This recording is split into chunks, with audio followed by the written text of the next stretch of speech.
Hello, everyone. On this episode, I'm going to be reviewing the novelization of Indiana Jones and the Temple of Doom. This book came out a little bit after the movie did in 1984, which means this came out 40 years ago. Pretty freaking crazy. That's actually why I read the book this year, was to celebrate the movie turning 40 years old. And the book was written by James Caan, who did a great job. This is maybe the best movie novelization that I have ever read. I mean, he did everything you're supposed to do with a novelization. He hit all the major points of the movie, told the story and everything, but he also added a bunch of stuff that was not in the movie, either deleted scenes or scenes from another perspective. And Willie Scott had a lot more backstory and basically inner dialogue and stuff, so we got to understand her a bit more and where she came from. The actual star of the book is Short Round. I absolutely loved what James Caan did with Short Round. I mean, we get to see his life in Shanghai, how he met Indy, his backstory. His family were killed by the Japanese when the Japanese invaded Shanghai. And we just get to learn a lot more about him because for whatever reason, a lot of authors don't like writing Indiana Jones. They usually focus more on either characters they created or the side characters from the movies and stuff.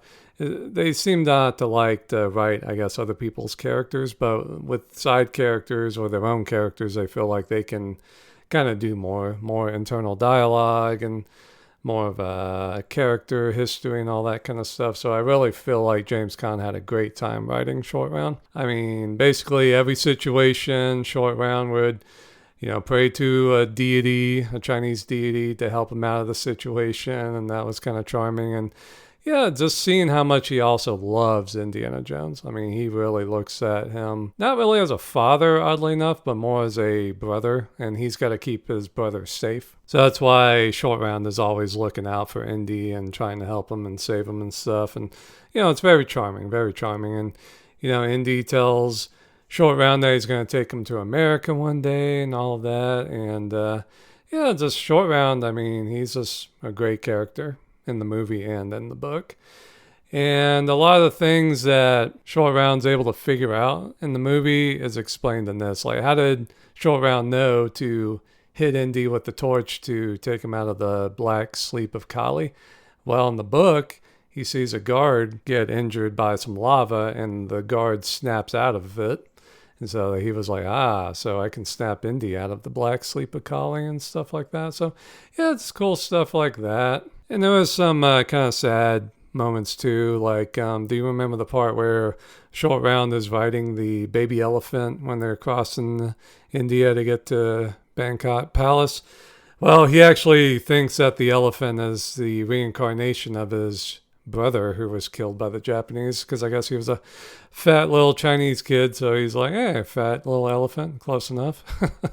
And he's actually heartbroken when the elephant's taken away from him. So that was kind of sad and kind of shows how Short Round's dealing with a lot of trauma and stuff. So yeah, definitely Short Round was the best part of the book. But I mean, Indy, he's got some really good stuff too. Like, it actually goes into his mind when he's in the black sleep of Kali, like all the crazy shit that's happening to him while he's going through that. It was very interesting. And yeah, I just really enjoyed the book. It took me a while to get through because the problem with novelizations is you know exactly what's going to happen when it happens. So it's kind of tricky for me to get through it, but overall, it's really, really good. And a lot of moments are pretty well explained.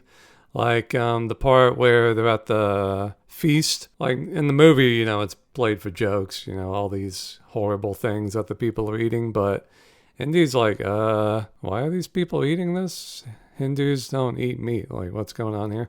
So in the book, he was kind of taken a bit more seriously.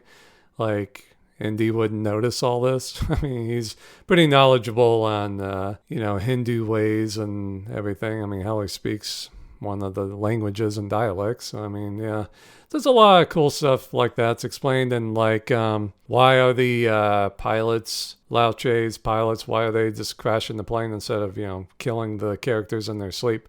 Well, in the book, they go into why. So yeah, if you want to know more things like that, why certain characters do certain things in the movie, then definitely check out the book. And it's a very, very good book. Like I said, I think it might be my favorite novelization of all time.